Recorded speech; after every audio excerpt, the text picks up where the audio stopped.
They kill these children and then now they're heroes. Yes. They kill the children and they're the heroes, and the people who are dead, now the villains. Now this is extremely off-putting. This is Dr. Thomas S. Kuhn, and the video that you are watching illustrates how the transfer of blame and the refusal to accept responsibility has become an epidemic. The gentleman that you saw in the preceding clip is attempting to transfer the blame of the death of 3 teens to law enforcement personnel, completely ignoring the fact that it was these young ladies who placed themselves in that position. It was parents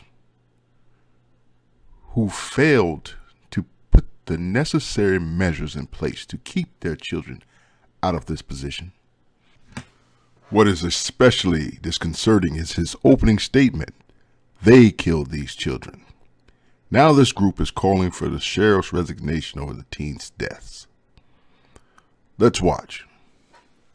A community activist group in St. Pete now calling for answers in the deaths of 3 teenage girls following a pursuit with Pinellas County deputies, even going so far as to ask the sheriff to resign, saying the girls were murdered. They're planning to protest outside the Pinellas County courthouse tomorrow. And many are asking, could deputies have done more to try and save those teen girls? The Now's Adam Weiner talked to experienced divers in Pinellas County today. He joins us now live. And Adam, what kind of conditions were at play during this crash? Well, Laura, I can show you. Ashley, I can show you. Take a look behind me. You can see this pond, very similar to the pond that these girls drove into, with a lot of vegetation. You can see it's gross. But what divers I talked to today say what's really the problem, what's really so dangerous, is what's beneath the water. I seeked out experienced divers, specifically who had no affiliation with Pinellas County's rescue operations, to really get an unbiased opinion.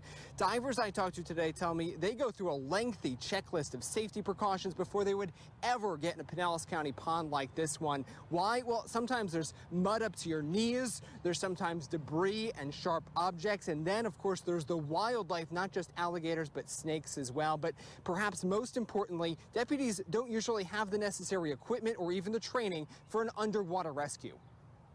What they'd actually have to do in this instance is feel for what they're trying to do and perform that task not by sight but by feel. Wow. When you're dealing with zero visibility like this. And that would be, of course, at daytime, let alone overnight, like when this time happened. Now, coming up at 5, I'm actually going to show you. We put our camera underwater, give you a little bit of a glimpse of what it's really like in a pond like this. And you're going to hear a little bit more about how difficult it is to manage, to try to go underwater in these ponds in Pinellas County. For now, live here in Pinellas County, Adam Weiner for the Now Tampa Bay. Make no mistake, this was a tragedy. A terrible tragedy. But it was also the result of a series of decisions made by those young ladies and even their parents. To place the blame on the law enforcement personnel is just wrong, and it's irresponsible. It demonstrates a clear lack of self-responsibility. And until we assume responsibility for our actions, we cannot hope to improve and become better individuals.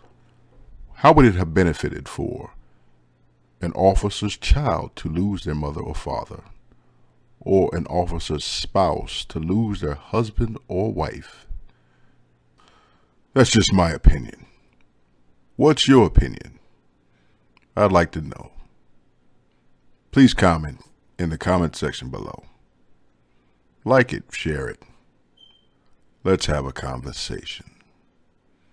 This is Dr. Thomas S. Kuhn, signing off. Peace.